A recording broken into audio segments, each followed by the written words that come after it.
Доброе утро. Доброе 44-е утро моего одиночного похода по реке Днестр, с самого истока к Черному морю. Немножко спина болит у меня сегодня. Я клеил 2 раза матрас, и это не помогло. Он сдувается, хотя я так рассчитывал. И если меня 1 раз был ночью надуть его силы и желания, то потом я забил на это дело. И, короче, такое. Сейчас буду снова пытаться найти дырку. И попытаюсь еще раз подклеить, потому что еще мне 10 ночей и больше точно провести на матрасе. А тем временем я проснулся в таком красивом месте. Ни грамма не жалею, что я вчера остановился здесь. Здесь у меня рядом такие перекаты. Небольшие острова метр на метр. Да я сам, собственно, на острове. Здорово. На пути у меня завтра Бендеры. Там крепость. Какая-то очень шикарная, я еще не знаю. Но хочу посмотреть. И ниже за Бендерами сразу у меня Тирасполь. Вот видно, возможно, в кадре, как рыба выпрыгивает. И ее время от времени кто-то гоняет. Но я вчера так ничего не поймал. А вот у меня дрова есть заготовлены с вечера. Ставлю печку щепочницу и сейчас или кашу сготовлю, так чтобы было на обед, или борщ. В общем, у меня сейчас стоит какая-то многозадачность. С одной стороны, нужно готовить, кушать. Здесь уже все подготовил. Печка щепочница, котелок. С другой стороны, нужно заклеить коврик. Это я его уже накачал. Потеря была 3 вдоха я в него поставил.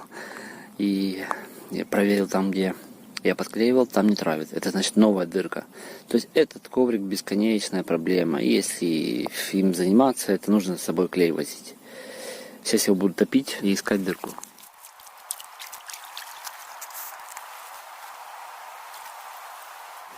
Ну что, друзья, нашел я. Я считаю, что Climate либо плохая фирма по производству ковриков, либо Б, это перебор по лайтовости. Этот коврик очень легкий, здесь 20 дней ткань. Теперь это кошмар, что делается. Смотрите. Вот видно, надеюсь. Так, 1, 2, 3. Вот место утечки номер 1. Теперь смотрим сзади. Вот второе. Видите, везде на стыках. Вот где стык. Где ткань проклеена. Причем не в центре, а в месте разрыва. Когда он надувается, там он тянется, видно, отрывает его. И вот 3. Посмотрите. Это какая-то глобальная катастрофа. Он теперь в 3 местах травится. Соответственно, он будет всю жизнь рваться. Он будет всегда рваться везде. Везде, везде, везде, везде. И каждую ночь нужно находить и это клеить. Это не порядок. Я вам покажу название, конечно же, друзья, чтобы вы не потратили свои средства. Смотрите название. Это ненадежно. Сегодня 44-я ночь. Я понимаю, что такие походы не у каждого, но 2 похода по 20 ночей. И 2-й поход будет испорчен. 3 похода по 15. Или кому-то, если по 1 ночи, хватит, конечно, его на годы. В общем, вот такой вывод. Закипела первая часть воды. Я залил тебе кофе. Замечательная кружка. Это мне подарил мой друг с Кременчуга. Что бы я без нее делал? Хотя я думал, вот зачем мне такая кружка. Тут двойные стенки. Она держит полчаса. Напиток горячим. А на завтрак я решил сделать макарохи с тушенкой. А вот такая печка. Замечательная штука. Рекомендую всем походникам. Я уже говорил, что в ней есть как и минусы, так и плюсы. Но она беспроблемная. Вот в такую сухую погоду вообще с ней проблем нет. Особенно если ветра нет, как сейчас. Без ветрозащиты. Капитальное пламя. Очень удобно. Можно на 10 минут от нее отходить. Раз в 10 минут подбросить. Дрова. Вот этих дров хватило бы мне здесь изготовить 5 обедов. Таких дров полно. А вот костер на 10 минут. Так что пробуйте, ищите свое удобное снаряжение для походов. Я решил сделать эту запись для самого себя в те минуты, когда мне будет очень, может быть, сложно по жизни, или грустно, или какой-то депрессняк накроет.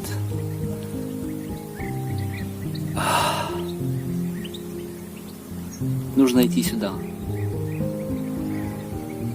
Брать лодку, весло. И идти на реку. И чем сложнее там, тем дольше нужно грести. Такая красота, такое спокойствие. Потому что все проблемы, которые вокруг, их создает 90% человек, если не все 100%.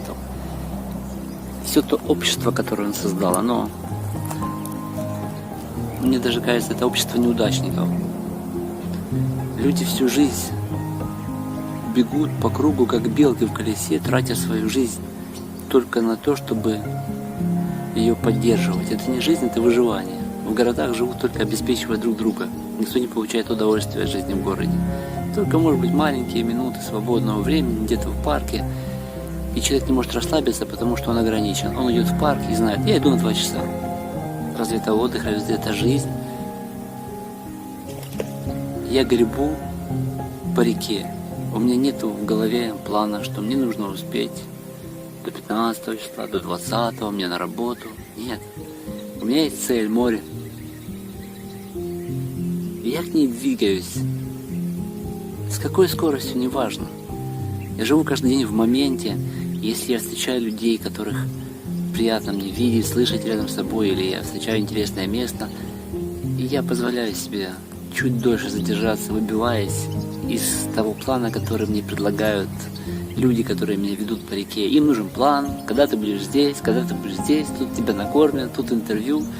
И я так не могу, потому что это превратится в работу, это в ту жизнь, в которой живут все остальные. А жизнь, она не может быть по плану, нет. Она же живая, она же вот здесь и сейчас, и каждый момент я как живой реагирую на обстоятельства, которые вокруг меня. Как можно оборвать хорошую встречу? Ой, все, мне пора бежать там. Нет же, если еще что-то недоговорено и хочется побыть вместе, нужно побыть, пообщаться. Это очень здорово.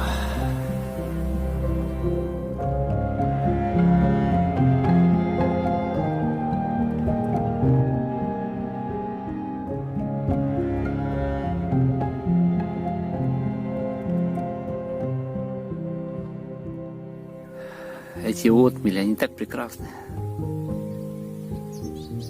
Очень красиво. Вот сижу я на это все, смотрю и радуюсь. И просто живу. Как в рассказе про маленькую девочку, Полианну. А когда я буду просто жить, тетя?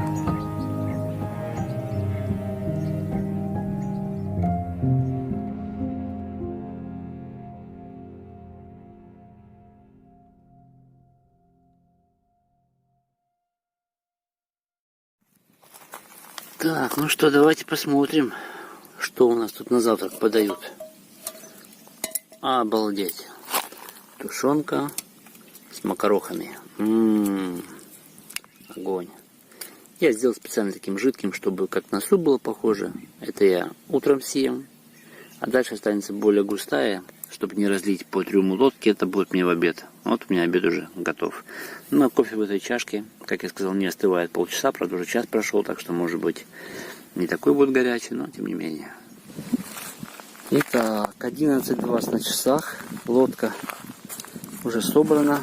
Весь мусор я забираю с собой. Даже банки консервные я забираю. Отдам впереди. Ну, это можно было сжечь, но уже все, печка перегорела. А раньше я их сжигал, закапывал. Здесь закапывать невозможно. Здесь галька. Да и толку. Будет ржаветь долго, а так отдать. И пускай где-то все в одном месте. На то они и мусорки. Все, поляна чистая. Спасибо этой поляне. Все было здорово. Вот все осталось после печки щепочницы.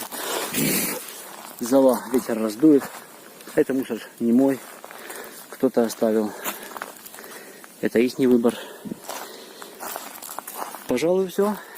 11:30 стартую. Сегодня будет очень жарко. Я выхожу очень поздно. С чем это связано, я не знаю.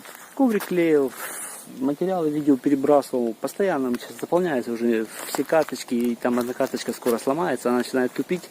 Надеюсь, доживет до дома и ее придется выбросить или отдать на нужды, фильмы смотреть. Иначе так материал можно потерять. Вот. Рыба здесь так и прыгала, как и прыгает, и прыгает, как и прыгала. Блин, а я так ничего не поймал. Пытался еще блеснить. Там у меня уже 4 узла на леске, невозможно бросать. Цепляется, запутывается, нужно отрезать метров 30.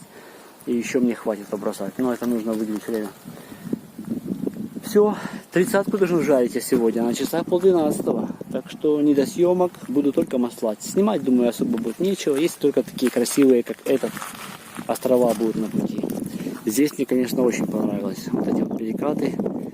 Не знаю, как кому мне нравится. Воды по колено, по пояс. И вода теплая за счет этого. И ветер сегодня встречный. Поменялись условия. Вчера была шара. Но, не знаю по какой причине, течение есть. Вчера были места, где течение пропадало, и я думал, все, это конец. Больше не будет мне река нести. Хорошая погода, только ветер встречный. А так нормально. Я иду под правой стороной, здесь тень с деревьев прямо над головой. Видите, деревья меня спасают, закрывают от жары. Но думаю, это не повод. Дальше река поворачивается, и она выйдет прямо в контур к солнцу, и придется мне пожарить немножко. На левом берегу купаются, впереди уже вижу Григориополь. Короче, все прекрасно у меня.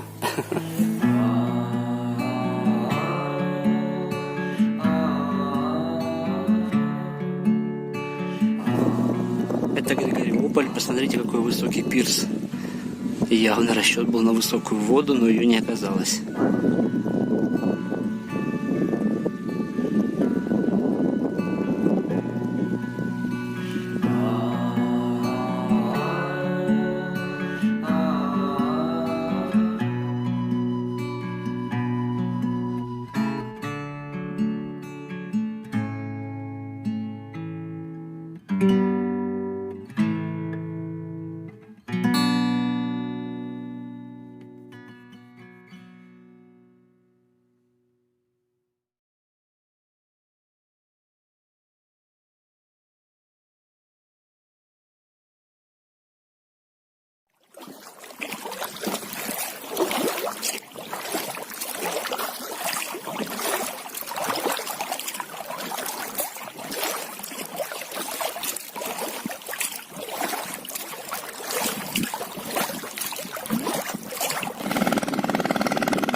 Но, честно говоря, я сам удивлен. Мне казалось, что теперь Днестр будет похож полностью на реки Полесья. Но вот сразу за Григориополем вот такая красивая стеночка по левой стороне. Вот она тянется прямо оттуда. Протяженность где-то около 500 метров, может быть больше. Но все же дальше она снова опустится. Знаете, может, я наперед попробую угадать, будто прощальный взмах скал. Серьезно, у меня чувство, что это последние скалы на моем пути, дальше их не будет. Будут уже низкие берега и без таких скальных выходов. Даже это скалами тяжело называть. Плотный песчаник, вот как спрессованный песок. Издали мне так вот это и видится. Это характерная черта Днестра. Практически все берега у него вот так выглядят. По-моему, на том берегу есть вода.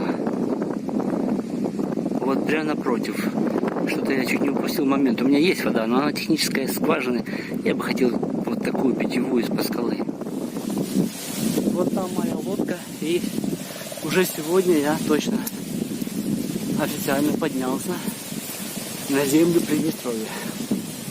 На территории Приднестровья есть родник. Вот он. Вот он прямо передо мной.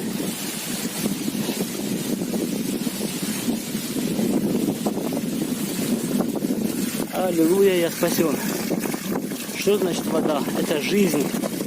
Это наивысшая ценность. Нету ничего дороже воды.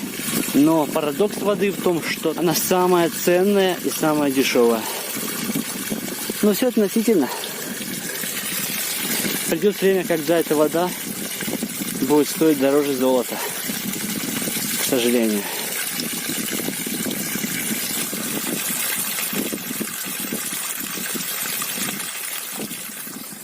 Слушайте, ну вышел по воду, а в итоге уже 15 минут лажу по этим скалам. Здесь нашел забитые костыли. Я думаю, что здесь лазят скалолазы по этих местах. Ну, вниз, конечно, уже можно грохнуться. Я без скалолазного снаряжения. Но мне больше всего нравятся вот эти моменты. Видите, как природа рисует красиво. Это ветер, выветривание, эрозия почвы, но в данном случае не почвы, а породы. Очень красиво. Вот эти большие куски, это тоже выветривание. Никто здесь ничем не смывал. То есть маленькие кусочки, видите, есть огромные такие. Это же такие вещи, как вот здесь. Если меня уменьшить до 10 сантиметров. Очень необычно. Комбинация из малых элементов и вот таких огромных.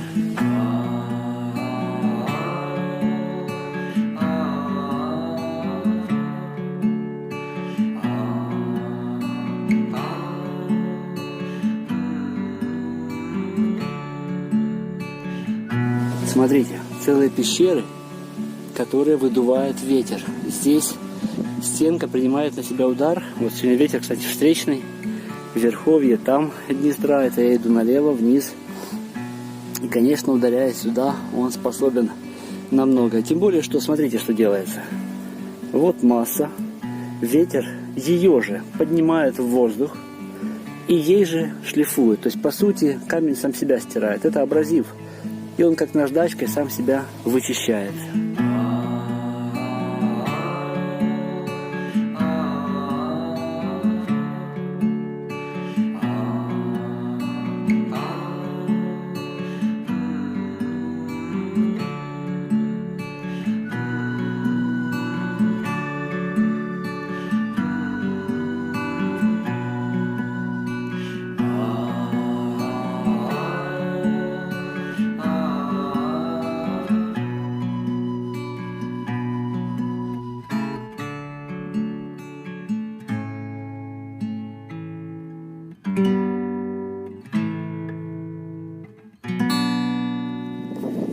На горизонте виднеется Бутор, а левее не видно уже за деревьями, там где-то село Индия.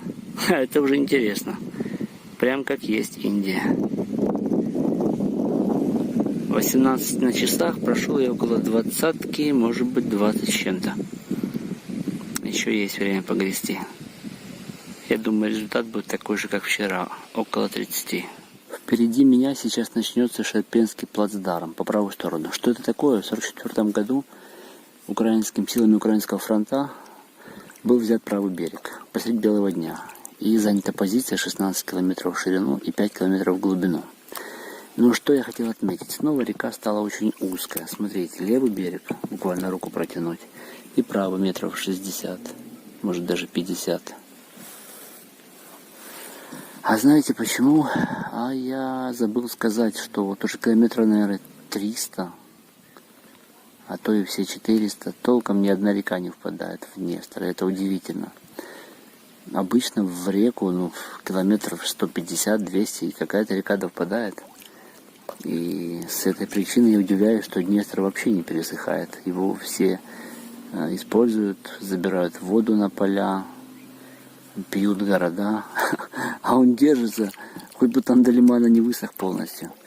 Я точно цифры не знаю, вот займусь сегодня и посмотрю по карте, сколько километров не впадала ни одна река. Нет, конечно, маленькие речушки впадали, но это не считается. Там такие лужи, 3 ведра в секунду, это мелочь. А так вот как Стрый, мне кажется, Стрый это последняя река, которая впадала в Днестр, которую я реально видел, вот она. Вот такая ситуация.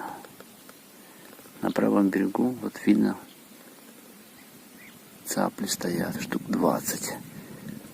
Сразу по птицах можно определить, что место дикое, здесь никого нету. Они обычно очень пугливые, взлетают заранее. Тут даже палатку было бы неплохо поставить, конечно. Вид на закат. Вот даже и задумаюсь я сейчас.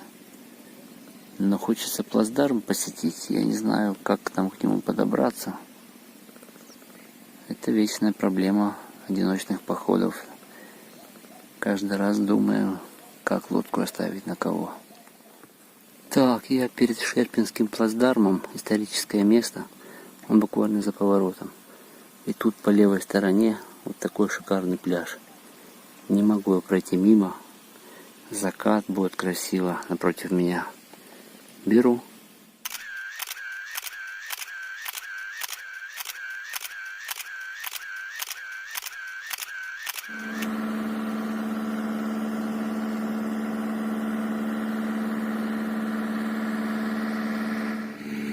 В 8 часов вечера я довольно неплохо справился.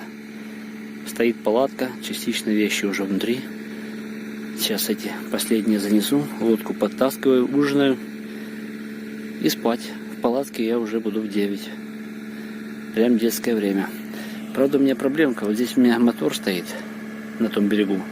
Скорее всего, там чей-то участок, они его поливают. Ну, я надеюсь, ночью они не будут тарахтеть. Вот такая сегодняшняя программа у меня. Ужинать и спать.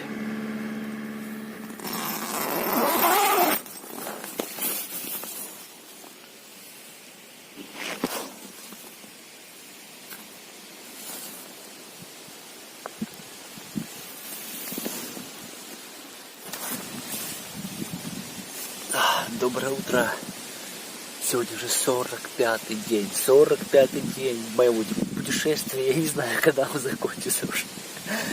19 дней, по-моему, по Молдове. Погода шикарная, солнышко сегодня. Просто полнейший феншуй. Но пока мы залезем в палатку. Я делаю свои записи, подсчитываю по карте, где нахожусь, сколько прошел.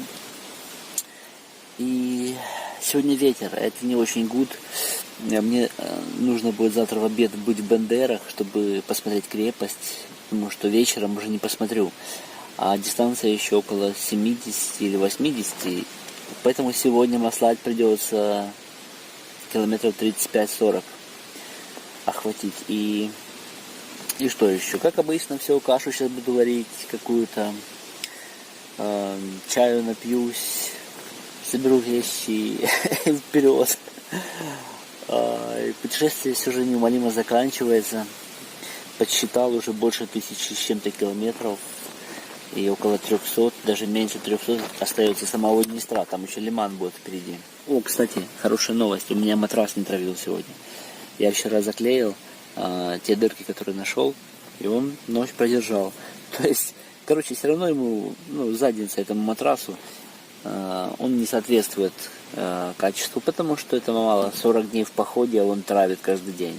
Куда это годится? Один несчастный поход. В одном же походе он сдох. Это у меня такая шутка была, короче. Я придумал, что можно взять вещи новые купить, сходить в один поход, как я хожу, а потом писать: продам палатку, была в одном походе. Это ничего, что она 50 раз ставилась и разбиралась. Или там продам спальник, был в одном походе. Фигня, что 50 ночей.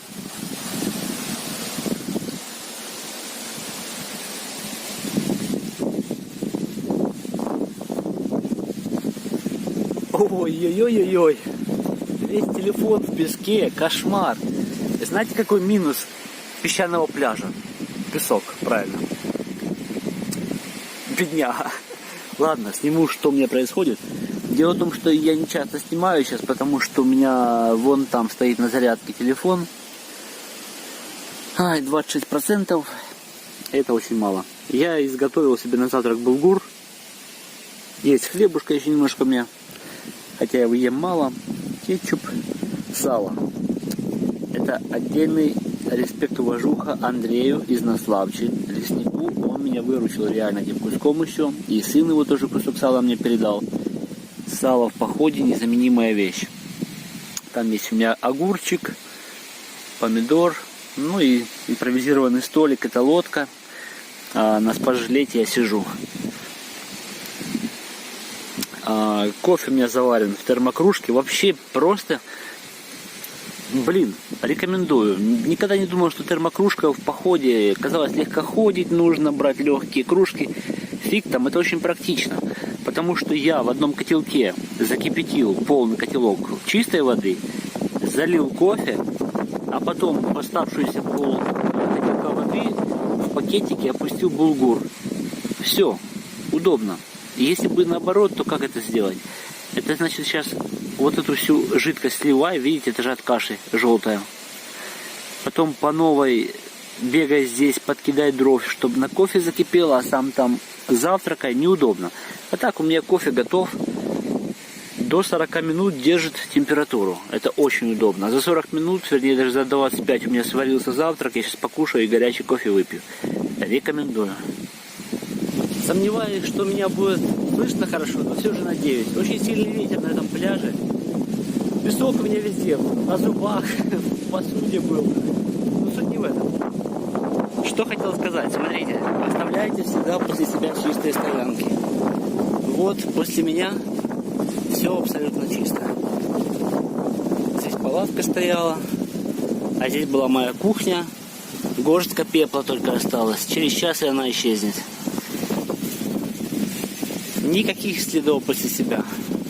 Пусть каждый придет и почувствует себя первооткрывателем. Уважайте себя и окружающих. А еще хочу похвастать. Смотрите, на 45-й день похода, а именно сегодня 45-й день, до чего дошла моя компактная укладка вещей. Со стороны никто не скажет, что эта лодка 1,5 месяца идет в дороге, в пути. Чувство такое, будто кто-то вышел на рыбалку. Видите, здесь у меня спиннинг, лишь сзади чуть-чуть. Это у меня сиденье, стульчик и сумка, которая просто едет уже 1,5 месяца. Она в горах 3 дня послужила, а теперь катается со мной. Но иногда и она, думаю, будет нужна, если в город пойти и забрать с собой все ценные вещи. Так вот, а это вот, здесь даже колеса поместились. И эта часть накрывается юбкой.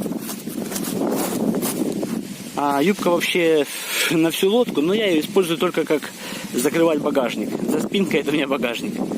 Все, и такой компактный вид. Очень красиво. Ничего лишнего сверху не торчит. Честно говоря, я бы сам раньше не мог поверить, что так можно уложиться. В первый поход у меня сзади была огроменная сумка. Я взял много лишнего, и это был какой-то караван. А сейчас отработано настолько, что сам диву даюсь.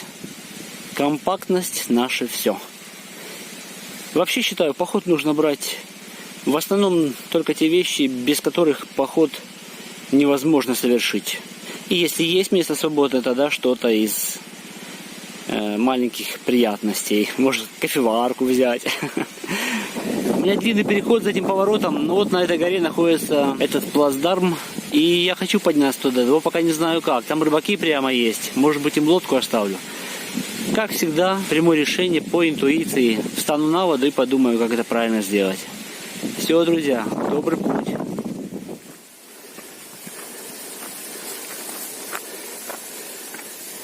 Не успел вывернуть за поворот. Голову ломал. Как мне этот шерпинский плацдарм посмотреть? Тут поворачиваю. А стоит этот водитель, рыбак. Вот, смотрите. Вон там, на этой косе я стоял. На левом берегу, кстати, забыл сказать, первая ночь на левом берегу Приднестровья. Первый раз стоял на той стороне. А вот Днестр внизу. И там за деревьями стоит мой каяк, водитель рыбачит. Если у него как пройти к этому шерпинскому плацдарму. Сказал, далеко вперед надо еще идти. Думаю, это будет наикратчайший путь. Вот она тянется все время в гору. И буквально за поворотом появится плацдарм. А вот смотрите, вон мой каяк. Вон он стоит по центру. А вот здесь задняя машина в тени этого рыбака. Днестр как на ладони. Мне редко удается подниматься одним. Обычно я его только с воды вижу. Плацдарм находится очень высоко над Днестром. И, конечно, стратегически я представляю, как здесь немцы позицию держали. Представьте, внизу, вон там Днестр. Тоже с наскока не возьмешь. Смотрите, какой обзор шикарный. Я еще не поднялся наверх. В ту сторону километров 5 видно. Здесь из-за поворота. И вот этот кусочек — это поле. Вот оно, раз. Вода входит по кругу. То есть простреливается, по идее. Это очень удобная позиция. И как во Второй мировой солдаты взяли ее, я просто не знаю. Стойте, я ошибся. Не так круто Днестр поворачивает. Смотрите, не вот так он пошел, а вот. Видите, за лесом. Вон и полоска. И только там выворачивает река влево. То есть вот это все простреливается. То поле. Вообще как на ладони по нему. Какие бы танки не пошли, солдаты, все можно было прострелять. Вот там похоже на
Я обязательно почитаю дома исторические цифры, все факты, что здесь было, потому что сейчас я ничего не знаю в этом месте.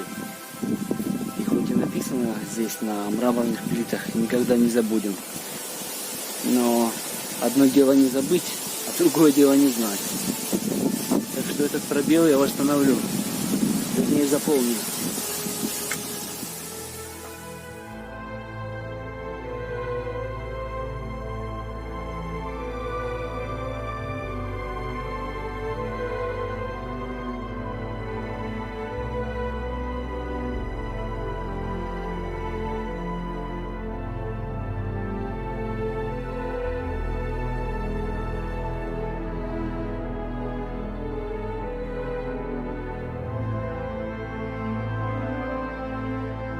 Вот такой вид открывается с этого самого Шерпинского плацдарма на Днестр.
В 10:40 я, как и обещал рыбаку, управился ровно за час. Отлично. Оказалось близко. Хорошо. Ветер попутный, сверху видно. Прям сейчас так мне будет спину надувать. Я иногда жалею, что... Точнее, не жалею, но думаю, может, стоит мне сделать парус и ходить под парусом, если будет такая погода, когда целый день ветер в спину. Это же какая шара. Выбросил парус, достал фотоаппарат. Мотор тащит вперед, руки свободны, можно заниматься фотографией. Немного позже обзаведусь, надеюсь, квадрокоптером. И тогда у меня станет еще больше, еще меньше времени свободного. И так все руки заняты. В одной фотоаппарат, в другой смартфон, квадрокоптер в зубы. Не, на самом деле в таком случае нужно уже ходить в компании, чтобы немножко разгружаться.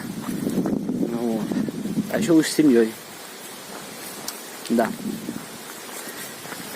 Хорошо. Все прекрасно. Спасибо за этого рыбака, за возможность увидеть этот плацдарм. Очень сильное место, очень много людей погибло, судя по количеству перечисленных полков и дивизий.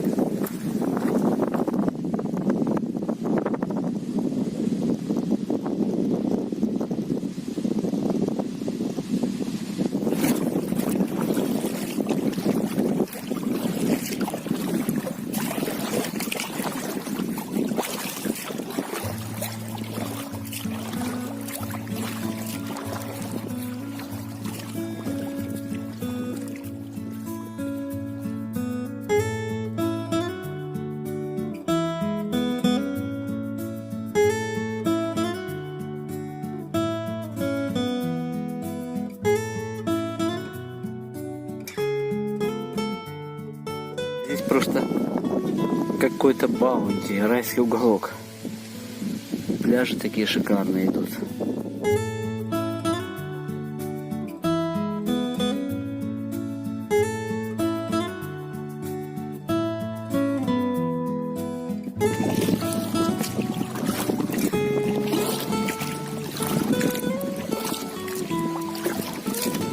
На ходу просто перекусываю и хочу сказать Александру респект и уважуха.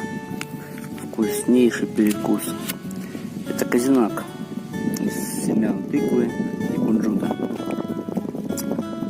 Вкусно, питательно. Саша, спасибо большое. Вообще класс. пакет под окном, там еще одна такая есть похожая. И конфеты в шоколад, сливы в шоколаде очень зачетные. Здорово, благодарю.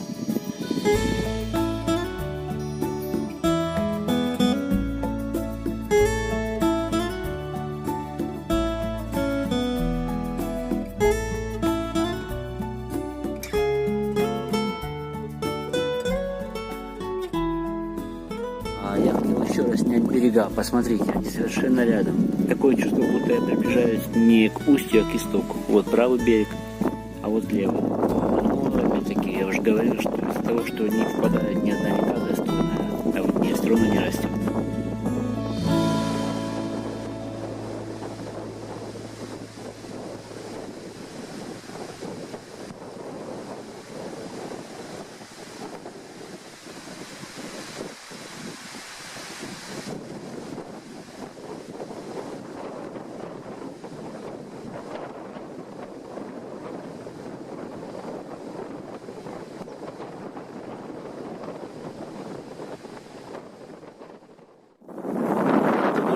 Присел на пенек и едва не ем пирожок.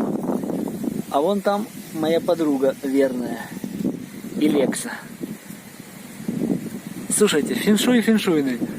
Солнце напротив, будет закат. Справа коровы. Молоко подадут. Я шучу.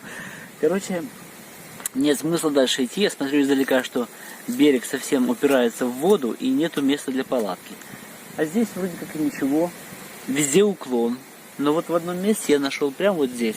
Буквально тут 5 градусов. Поставлю палатку, не скачусь. Включил интернет, там буль-буль-буль, забулькало все. Завтра телевидение ждет меня впереди в Бендерах в крепости.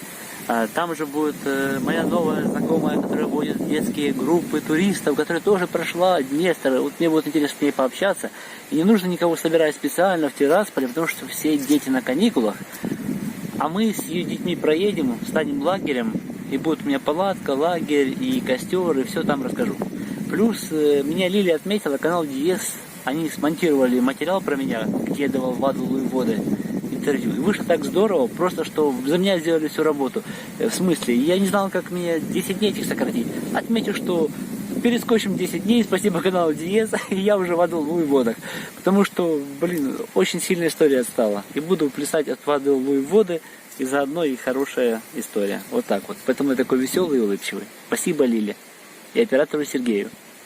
Если это видео увидите, вам привет.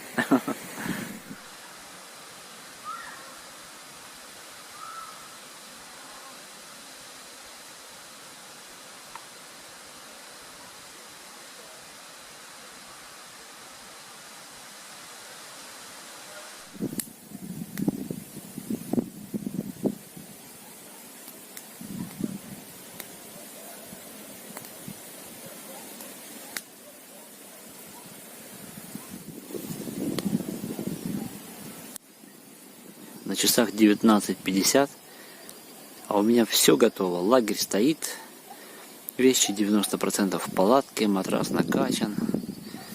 И борщ. Какой у меня красивый борщ. Смотрите какой. Красный. Он практически готов. А вон там напротив красивый закат. Все, как я и мечтал. Река, закат, легкий ветер, все феншуй полный. В виде костра у меня печка-щепочница. Красота. Так прошел мой 45-й день. Замечательно. До завтра.